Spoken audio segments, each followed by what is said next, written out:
Sou, então, naturalizado brasileiro há décadas, cidadão paraibano, patuense, imaculadense, manairense e são mamedense. Brinque. E sou 100% apaixonado pela caatinga, sendo proprietário de uma coisa praticamente não existente no sertão: a Reserva Ecológica Verdes Pastos. Tendo recebido a medalha verde da Assembleia Legislativa por serviços prestados ao meio ambiente. Eu digo isso tudo inicialmente como forma de introdução, mas também para explicar para vocês com que tipo de óculos eu vejo o mundo. Pois a visão do mundo de todos nós é influenciado pelo meio em que vivemos. E declaro logo para todos os irmãos aqui nessa noite que meus óculos são nordestinos. Meus óculos são paraibanos. E meus óculos são sertanejos.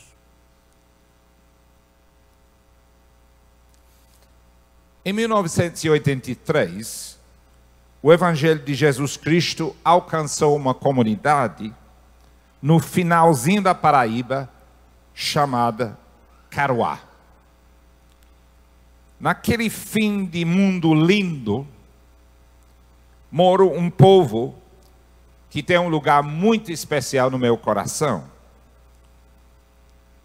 Mas vou logo avisando que é tão fim de mundo que tem um buraco logo depois do Caruá, que é tão fundo, estou avisando que você pode ir lá visitar e tal, é tão fundo que se você cair dentro e conseguir voltar, só volta falando japonês.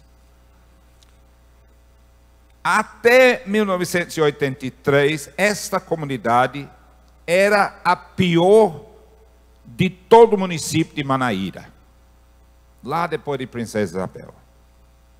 Com pobreza ao extremo, violência terrível. Até as mulheres que iam lá, o pastor lá Valdemir nos conta, as mulheres que iam lá lavar roupa, sempre brigando e pegando nos cabelos uns nos outros, e uma confusão maior do mundo, e violência pior do que isso, até mortes acontecendo e tudo mais. Acesso para lá quase impossível, fome, sede, secas constantes e apagão espiritual total. Mas era uma comunidade católica roxa. Embora que o povo mal entendia o que era o catolicismo. Mas eram católicos. E sabiam uma coisa, que crente era bicho perigoso, de quem se devia manter muita distância. Mas um morador de lá, chamado Sebastião, tinha uma rádio de pilha. E ao clarear o dia, cada manhã, ele mexia no rádio, procurando programas diferentes nas ondas curtas. E ficou muito satisfeito numa manhã, quando ele sintonizou com a Rádio Transmundial. Que ele disse que mesmo morando numa casa de taipa, num calor da peste, Deus havia enviado seu filho Jesus à sua procura, porque ele lhe amava. Assim, numa época em que os evangélicos nos programas de rádio não pediam dinheiro e se empregava somente o amor divino revelado em Cristo na cruz, Sebastião se viciou na rádio transmundial. Cada manhã, às 6 horas, lá estava ele. E semanas depois, ao pé da rádio e ao pé da cruz, ele entregou sua vida a Jesus. Sebastião, então, começou a evangelizar, sem sucesso, toda a sua comunidade. Sendo considerado meio maluco, por ter aderido à nova lei dos crentes,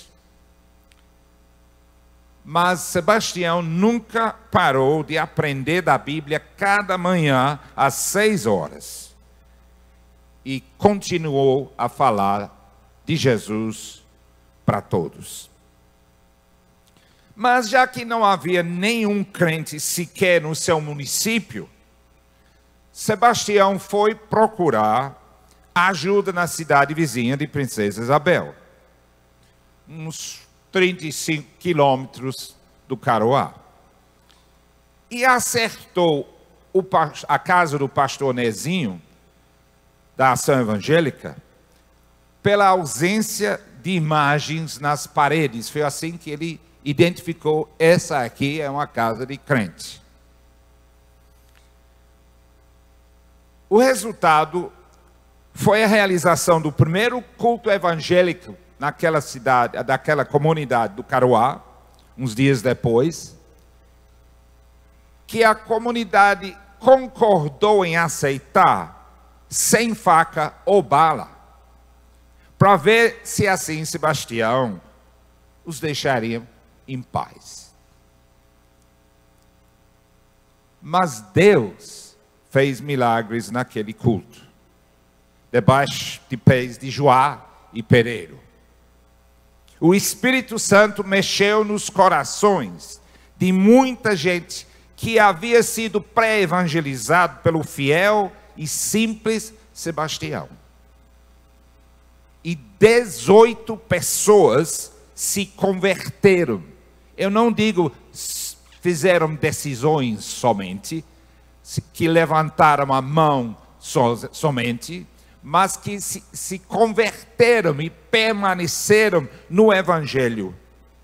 E nos cultos seguintes, muitos outros nessa comunidade entregaram suas vidas a Cristo. O atual pastor de lá, dessa comunidade, no primeiro culto não foi, ele foi jogar bola, mas no segundo ele deixou a bola e foi, e Jesus pegou ele, e até agora ele continua com Jesus. Hoje é o pastor lá da igreja. Mas é uma coisa ter uma igreja crescendo num lugar desse, mas é outra coisa esse povo não morrer de fome ou sede na seca, ou não ir embora por causa dessas ameaças. Aí vem para a nossa memória versos bíblicos como esse citado, de Mateus 25 e 45. Digo-lhes a verdade, o que vocês deixaram de fazer a alguns desses mais pequeninos, também a mim deixaram de fazê-lo. Vem à nossa memória os relatos de Jesus mesmo, ensinando a verdade o dia todo para milhares de pessoas. Mas no final do dia, esta multidão vai comer o quê? O comitê diaconal sugere a saída mais cômoda, despachando o pessoal para casa para se virarem. Mas Jesus não aceita isso.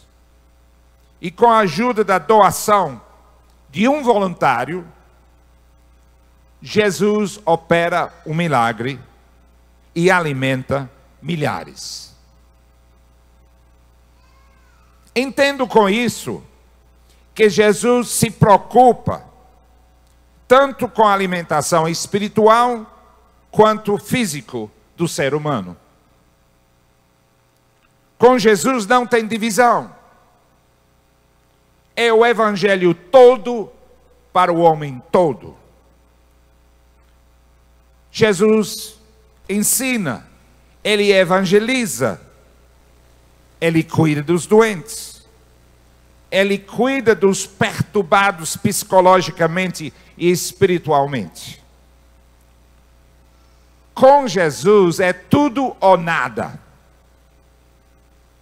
Jesus ministra com seu amor a todos os aspectos das necessidades do ser humano. E como Valdir Sternagel sempre diz, a missão integral da igreja é justamente isso: seguir o exemplo de Jesus. Ser como Jesus.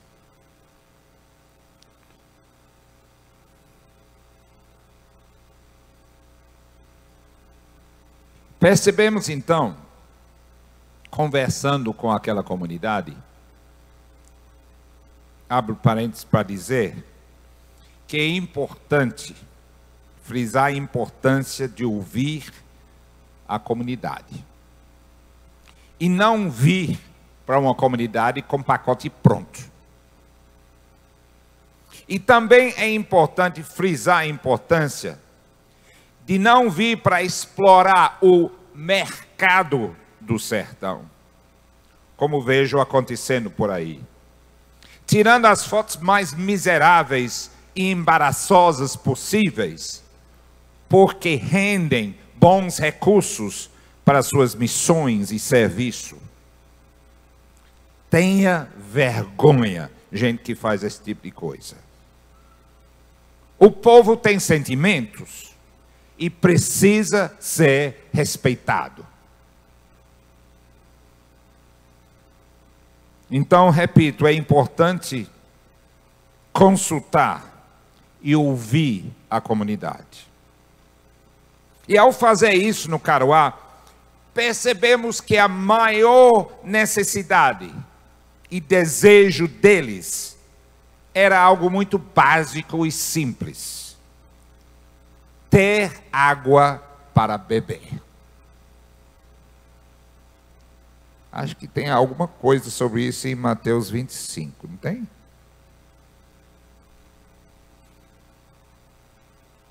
Irmãos, a igreja do Senhor não pode fechar os olhos às necessidades da comunidade. Nem no Caruá, nem em João Pessoa e nem na China.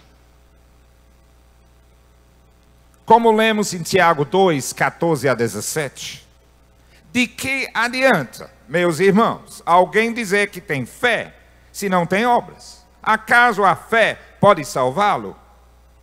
Se um irmão ou irmã estiver necessitando de roupa e alimento de cada dia, e um de vocês lhes disser: vá em paz, aqueça-se e alimente-se até satisfazer-se, sem porém lhe dar nada, de que adianta isso? Assim também a fé, por si só, se não for acompanhada de obras, está morta.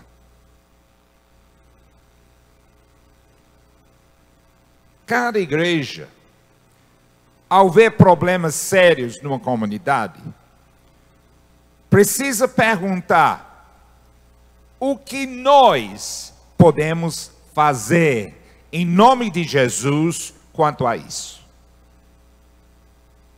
A igreja de Jesus tem que pregar e praticar o evangelho.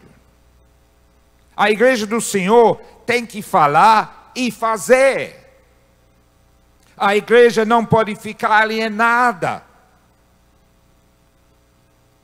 A igreja pode e deve orar. A igreja pode e deve falar por aqueles sem voz e lutar pelos direitos dos pisados e abandonados. Mas, se for possível, a igreja deve agir. Pois, como William Booth sempre dizia, fé e obras são as duas pernas com que a igreja marcha.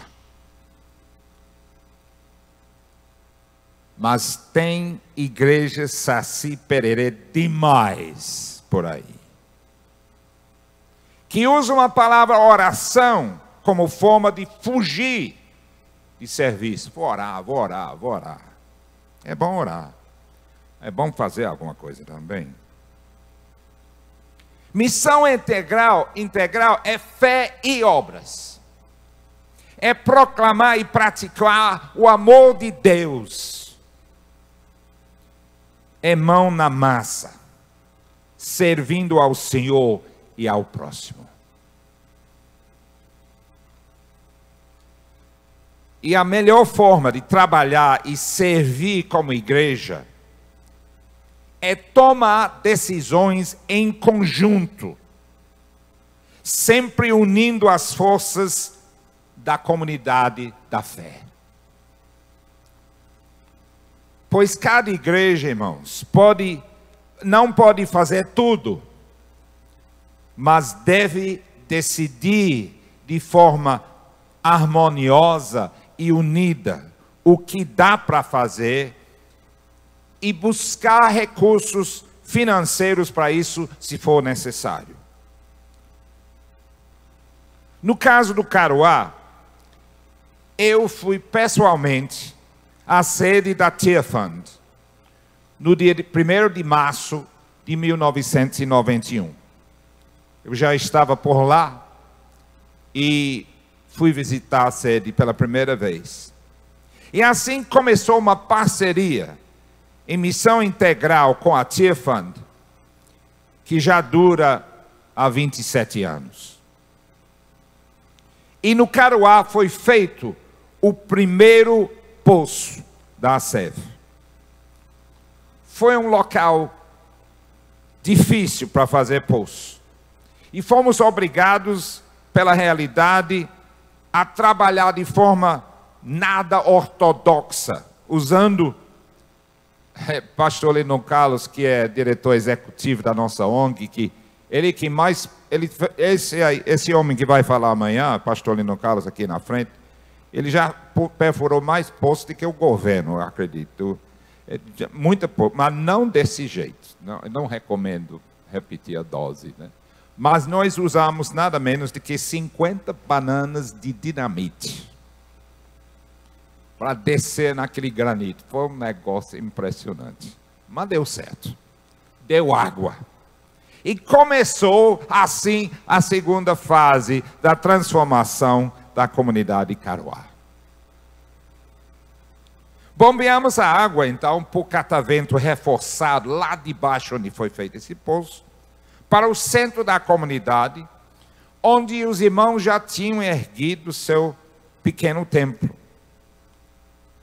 E no dia que eu cheguei lá, para a inauguração do poço, o tanque de água que estava construído mais ou menos em frente da igreja, tinha escrito, a mão livre, bem feio. Foi feito, não foi aberto um letreiro assim, como um profissional, não. A mão livre de forma bem feia, mas ao mesmo tempo com espírito lindo. Água para todos. Não água para os crentes. Ou água para quem faz decisão. Mas água para todos. E aí eu sabia que os irmãos estavam bem sincronizados com o espírito da missão integral que a ACEF procura praticar e viver. Nunca usando ação social como isca, e sim como serviço, sem discriminação ao próximo.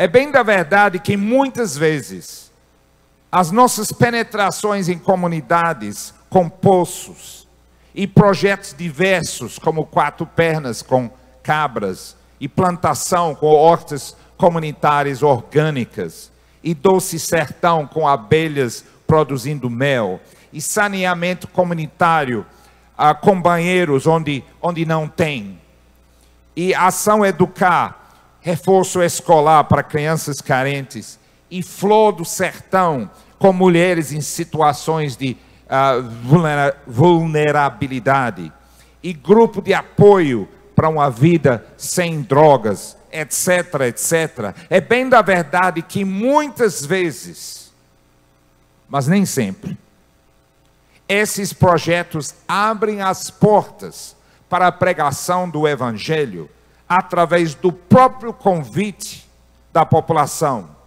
que viram o amor de Deus, que viram o amor de Deus em ação na sua comunidade.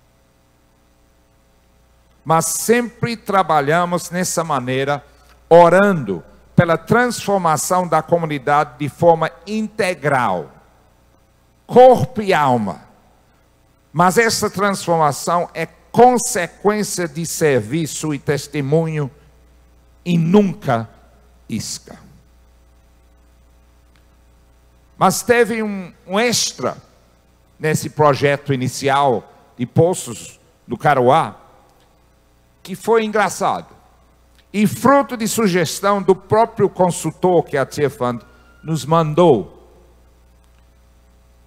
pois ele, horrorizado pelo abandono daquela comunidade tão distante e tão escuro, não tinha energia elétrica, ele sugeriu que colocássemos dentro do projeto um pedido de verba, um pequeno extra, para um painel de energia solar, para eletrificar aquela igrejinha do interior. E foi tudo aprovado, para a nossa alegria. Só que quando levamos a notícia para a comunidade, que tanto o poço quanto a energia solar tinham sido aprovados, e que a verba vinha já já, houve uma onda de incredulidade, diante das decepções passadas com promessas falsas de políticos. E muitos disseram: olhe, já ouvimos essa história de poço, pelo menos, muitas vezes antes aqui, e nunca chegou nenhum. Mas agora dizem que vem poço e luz do sol, que se chama energia solar. O próprio nome já está dizendo que é energia solar. Mas, meus irmãos, tudo chegou sim. É importante que a igreja tenha palavra. É importante que a igreja tenha ética, tenha honestidade, que não promete nada que não vai cumprir. E chegou sim. E o Senhor foi glorificado. E aquela igrejinha do interior se tornou uma atração turística naquela região, com muitos vindo de outras comunidades para os cultos por cima das serras, a pé ou de jumento, só para ver essa energia estranha do sol, a energia solar. E a luz do Evangelho brilhou mais e mais no Caruá e naquela região. E hoje aquela igreja tem pelo menos 10 igrejas filhas no município, incluindo na cidade sede. Interessante, a igreja de Manaíra começou no Caruá, no sítio pior do município. Chegou na cidade sede também. E a qualidade de vida mudou tanto no Caruá. Eles organizaram sua própria associação comunitária para lutar por outras melhorias, e hoje tem açude grande, fruto do seu próprio trabalho de luta, energia já ligada na rede nacional para a glória de Deus. Aí você diz, certo, mas não dá para a gente perfurar poço em João Pessoa. E nem preciso. Eu acredito que não. Mas os mesmos princípios, é isso que eu estou dizendo, os mesmos princípios se aplicam em circunstâncias diferentes. A igreja fora da porta é a igreja à disposição de Deus e da comunidade para o que der e vier. Pois qual é a disponibilidade da igreja para enfrentar os desafios em João Pessoa em 2018, 2019? Tem alguma criança carente por aí? Tem fome? Tem problemas de drogas lícitas e ilícitas ou só empates? Tem idosos sentindo deprimidos e desprezados?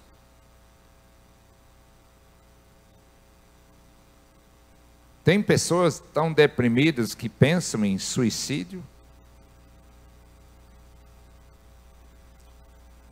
Se coloque diante de Deus nessa noite e diga: eis-me aqui, envia-me. Se você é cristão autêntico, marche com fé e obras, pois este é o seu lugar no reino de Deus. Marchando em união com a sua igreja, para ser sal e luz em João Pessoa e até os confins da terra. Pois Jesus disse em Mateus 5, 13 a 16, vocês são o sal da terra, mas se o sal perder o seu sabor, como restaurá-lo? Não servirá para nada, exceto para ser jogado fora e pisado pelos homens. Vocês são a luz do mundo. Não se pode esconder uma cidade construída sobre um monte. E também ninguém acende uma candeia e a coloca debaixo de uma vasilha. Ao contrário, coloca no lugar apropriado e assim ilumina a todos os que estão na casa. Assim, brilhe a luz de vocês diante dos homens, para que vejam as suas boas obras e glorifiquem ao Pai de vocês, que está nos céus. Amém.